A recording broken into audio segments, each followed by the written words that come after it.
Assalamualaikum warahmatullahi wabarakatuh. Anak-anakku kelas 5 yang Pak Guru sayangi, puji syukur kehadirat Allah Subhanahu wa Ta'ala karena pada hari ini kita masih diberikan kesehatan oleh Allah sehingga kita bisa melakukan aktivitas kita sehari-hari, yaitu salah satu di antaranya kita bisa melakukan pembelajaran, mengikuti pembelajaran pada hari ini walaupun hanya melalui online. Dan Pak Guru berharap kalian semua berserta keluarga di rumah selalu diberikan kesehatan oleh Allah Subhanahu wa Ta'ala. Amin ya rabbal alamin. Nah, anak-anakku kelas 5 yang Pak Guru sayangi, untuk pembelajaran sejarah kebudayaan Islam kali ini kita akan membahas tentang peristiwa-peristiwa penting menjelang akhir hayat baginda Kanjeng Nabi Muhammad sallallahu alaihi wasallam. Adapun tujuan pembelajaran yang kita harapkan pada pembelajaran hari ini, Pak Guru berharap kalian dapat menjelaskan beberapa kejadian-kejadian atau beberapa peristiwa menjelang akhir hayat baginda Kanjeng Nabi Muhammad sallallahu alaihi wasallam. Salah satu di antaranya yaitu peristiwa yang dikenal dengan Haji Wada. Nah, anak-anakku yang Pak Guru sayangi, pada pertemuan beberapa minggu yang lalu kita sudah membahas tentang yaitu Fathu Mekah, ya, tentang Fathu Mekah, terbukanya kota Mekah. Setelah baginda Kanjeng Nabi Muhammad sallallahu alaihi wasallam berhasil menaklukkan kota Mekah, berhasil membersihkan berhala, patung berhala yang mengelilingi Ka'bah sebanyak 360 berhala yang mengelilingi Ka'bah berhasil dihancurkan oleh baginda Nabi, berhasil dibersihkan oleh baginda Nabi. Dan juga baginda Kanjeng Nabi setelah berhasil menaklukkan Mekah menunjukkan sikap kebijaksanaan beliau. Beliau tidak balas dendam kepada orang kafir Quraisy yang telah dulu sebelumnya itu menyiksa, menghina dan juga menghalang-halangi dakwah baginda Nabi Muhammad. Dan yang disiksa bukan hanya baginda Kanjeng Nabi Muhammad, para pengikutnya semua mendapatkan ancaman dari orang kafir Quraisy, dan bahkan banyak kaum muslimin yang terbunuh oleh orang kafir Quraisy karena mengikuti ajaran baginda Kanjeng Nabi Muhammad. Akan tetapi ketika baginda Kanjeng Nabi Muhammad sallallahu alaihi wasallam berhasil menaklukkan Mekah, beliau tidak sedikit pun merasa sakit hati. Beliau tidak sedikit pun merasa punya keinginan untuk balas dendam. Justru baginda Kanjeng Nabi memaafkan orang kafir Quraisy walaupun dulu pernah melakukan perbuatan yang tidak baik kepada kaum muslimin. Dan akhirnya dengan kebaikan baginda Kanjeng Nabi itulah orang kafir Quraisy banyak yang paham, banyak memahami dan mengerti dan sadar bahwa agama Islam yang dibawa oleh baginda Nabi merupakan agama perdamaian, merupakan agama yang menyebabkan keselamatan hidup kita di dunia dan di akhirat. Sehingga mereka semuanya berbondong-bondong masuk Islam. Hingga idza jaa nasrullahi wal fath wa ra'aitan nasa yadkhuluna fi dinillahi afwaja. Ketika Allah memberikan pertolongan kepada baginda Nabi, memberikan pertolongan kepada kaum muslimin, kemudian dan memberikan kemenangan, ya, mereka berbondong-bondong, afwajan, mereka berbondong-bondong masuk Islam, menyatakan diri untuk masuk Islam kepada baginda Kanjeng Nabi Muhammad, karena mereka sudah mulai sadar bahwa Islam adalah agama perdamaian. Nah, anak-anakku yang Pak Guru sayangi, setelah baginda Kanjeng Nabi Muhammad sallallahu alaihi wasallam berhasil menguasai Mekah, maka dikenallah Fathu Mekah. Nah, Fathu Mekah itu artinya terbukanya kota Mekah. Terbuka untuk siapa? Terbuka untuk siapapun yang akan beribadah ke Mekah. Dari suku manapun, dari negara manapun yang ingin beribadah, melaksanakan ibadah haji, melaksanakan ibadah umroh ke tanah suci Mekah, diberikan welcome, diberikan kebebasan untuk datang ke Mekah untuk melakukan ibadah haji. Dan sebelumnya, sebelum baginda Kanjeng Nabi menguasai Mekah, tidak sembarang orang yang bisa beribadah di Mekah. Tapi ketika baginda Kanjeng Nabi berhasil menaklukkan Mekah, akhirnya diberi kebebasan siapapun kaum muslimin yang akan beribadah, melaksanakan ibadah haji ataupun umrah, baginda Kanjeng Nabi memberikan kebebasan. Nah, anakku yang Pak Guru sayangi, salah satu peristiwa penting menjelang akhir hayat baginda Kanjeng Nabi, salah satunya adalah peristiwa haji wada. Ya. Apa itu haji wada? Haji perpisahan. Haji yang terakhir dilakukan oleh baginda Kanjeng Nabi masa hidupnya. Ya. Tepatnya pada tanggal 25 Zulhijjah, ya, atau Zulqa'dah tahun ke-10 Hijriah. Artinya setelah baginda Kanjeng Nabi Muhammad hijrah ke Madinah, ya, selama 10 tahun, maka baginda Kanjeng Nabi kemudian memberikan contoh, ya, memberikan manasik haji, ya, mempraktekkan bersama kaum muslimin, diajak untuk beribadah haji, ya, yang dikenal dengan haji wada. Kemudian ada banyak kaum muslimin yang ikut baginda Kanjeng Nabi, ya, ikut berhaji bersama baginda Kanjeng Nabi, yaitu kurang lebih jumlahnya adalah 100.000 orang. Ya, jadi 100.000 kaum muslimin itu kemudian mereka semuanya berkumpul mengikuti tata cara ibadah haji yang dicontohkan oleh baginda Kanjeng Nabi Muhammad sallallahu alaihi wasallam. Nah, baginda Kanjeng Nabi Muhammad sallallahu alaihi wasallam dari Madinah menuju Mekah, yaitu menaiki unta yang disebut dengan unta beliau Al-Quswah. Ya, Al-Quswah ini yang nama unta yang ditunggangi beliau atau dinaiki beliau. Dan perjalanan dari Mekah ke Madinah, dari Madinah ke Mekah itu 8 hari, luar biasa jauhnya, ya. Karena dahulu kan naik unta, jadi jalannya pelan. Maka ada yang jalan kaki, ya, jalannya pelan sehingga membutuhkan waktu 8 hari, luar biasa. Kalau orang sekarang itu mau beribadah haji dari Indonesia saja, ya, menuju Mekah itu paling kurang lebih 10 jam, ya, 10 jam jauhnya Indonesia ke Mekah.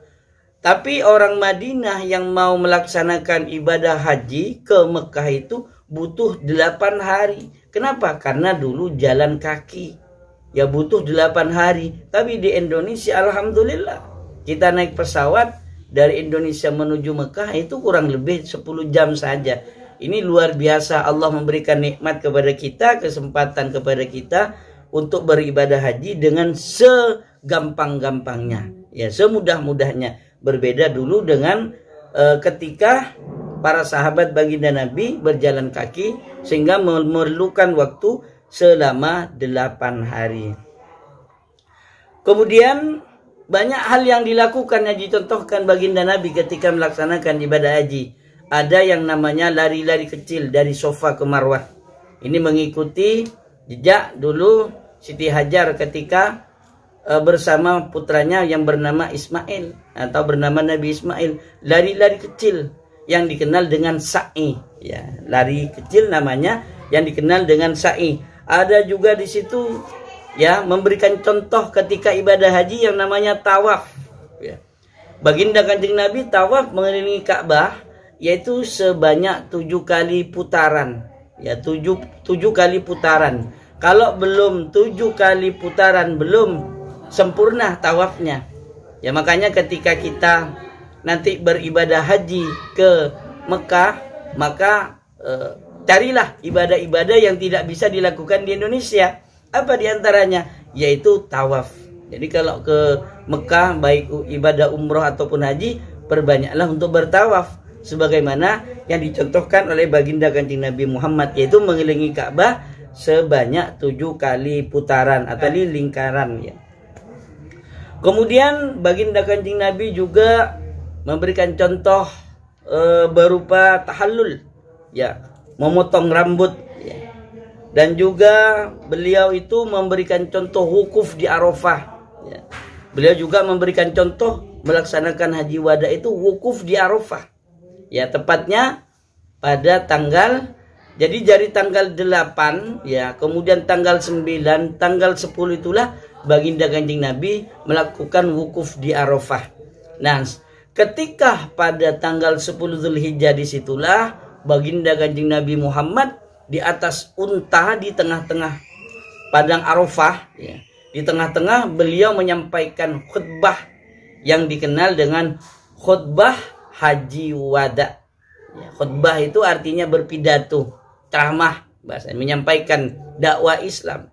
Ya, beliau itu menyampaikan isi khutbah haji wada yang terangkum di dalam buku LKS sudah dijelaskan pada halaman 40. Di situ isi khutbah haji wada yang berisi tentang larangan dan juga berisi tentang perintah. Nah, ini salah satu juga peristiwa penting sebelum beliau meninggal dunia, sebelum beliau wafat. Apa diantaranya larangan-larangan yang disampaikan beliau ketika haji wada? Diantaranya larangan menumpahkan darah, ya, larangan untuk berperang, bertengkar, ya, kecuali dengan hak. Kemudian yang kedua, larangan mengambil harta orang lain dengan yang batil, ya, merampok, mencuri, ya, kemudian membohongi orang lain, menipu, itu termasuk hal yang batil. Oleh karena itu yang menjadi larangan baginda Nabi ketika beliau itu menyampaikan isi khutbah haji wada. Kemudian yang tiga, larangan memakan riba, ya, misalnya meminjamkan uang kepada orang lain 1 juta, kembali 1.500.000, 1.100.000 misalnya, itu namanya mengambil riba, ya, mengambil riba, mengambil bunga dari pinjaman orang lain kepada kita. Ada juga perintah baginda Nabi, yaitu memerintahkan kepada kaum laki-laki untuk bersikap lemah lembut kepada perempuan. Makanya kalian jangan sampai tengkar dengan perempuan. Ya, teman perempuan kalian itu harus dijaga, ya, diayomi, bukan malah ditengkari atau dipukul, ya. Kemudian perintah juga untuk menjauhi dosa, ya. Ada juga di sini di dalam isi haji wada itu kita diperintahkan oleh baginda Kanjeng Nabi Muhammad itu untuk berpegang teguh terhadap Al-Quran dan hadis. Oleh karena itulah, ayo kita bareng-bareng amalkan Al-Quran, karena Al-Quran itu merupakan pedoman hidup agar kita mendapatkan keselamatan. Kalau tidak ditemukan di Al-Quran, maka ayo kita gunakan hukum Islam yang kedua, sumber hukum Islam yang kedua, yaitu hadis baginda Kanjeng Nabi Muhammad sallallahu alaihi wasallam. Kemudian setelah haji wada, ya, turunlah Al-Quran, turunlah surat Al-Quran, yaitu firman Allah Subhanahu wa taala yang terdapat dalam surat Al-Maidah ayat 3. A'udzubillahi minasyaitonirrajim. Al-yauma akmaltu lakum dinukum wa atmamtu 'alaikum ni'mati wa raditu lakumul Islam Madinah. Jadi hari ini, kata Allah, hari ini aku sempurnakan, ya. Telah aku sempurnakan agama. Siapa agama apa itu? Agama Islam. Jadi agama Islam sudah disempurnakan oleh Allah. Karena agama Islam penyempurna dari agama-agama yang dibawa sebelumnya, ya. Dan kitab pun yang diturunkan oleh Allah Subhanahu wa taala, yaitu berupa Al-Quran, menjadi penyempurna kitab-kitab yang lain. Jadi agama Islam itu sudah agama yang disempurnakan Allah dan diridhai oleh Allah Subhanahu wa taala. Oleh karena itu kita jangan ragu, ya. Tidak ada orang lagi yang berani untuk mengganggu orang Islam yang sedang beribadah. Walaupun hanya ada yang kecil, maka itu tidak akan lama. Ya, ini menunjukkan bahwa turunnya Al-Quran surat Al-Ma'idah ayat ketiga ini menunjukkan bukti, tanda-tanda bahwa baginda Kanjeng Nabi Muhammad sallallahu alaihi wasallam akan meninggal dunia, akan wafat. Karena yang jelas ayat ini adalah ayat yang terakhir turun. Ayat ini adalah penyempurna, ya, penyempurna agama yang disampaikan oleh Allah Subhanahu wa taala. Ya. Sehingga ayat ini ditafsiri bahwa tugas baginda Kanjeng Nabi Muhammad telah selesai. Kalau tugas baginda Kanjeng Nabi Muhammad telah selesai, maka berarti ya baginda Kanjeng Nabi akan kembali kepada Allah. Jadi setelah selesai melakukan apa yang menjadi tugasnya, maka akan kembali ke hadirat Allah. Karena baginda Nabi merupakan utusan Allah, akan kembali kepada Allah. Ini yang membuat sebagian kaum muslimin, para sahabat itu bersedih. Karena mereka mengatakan bahwa kita akan berpisah dengan baginda Kanjeng Nabi Muhammad. Di antaranya yang bersedih sampai menangis yaitu Abu Bakar.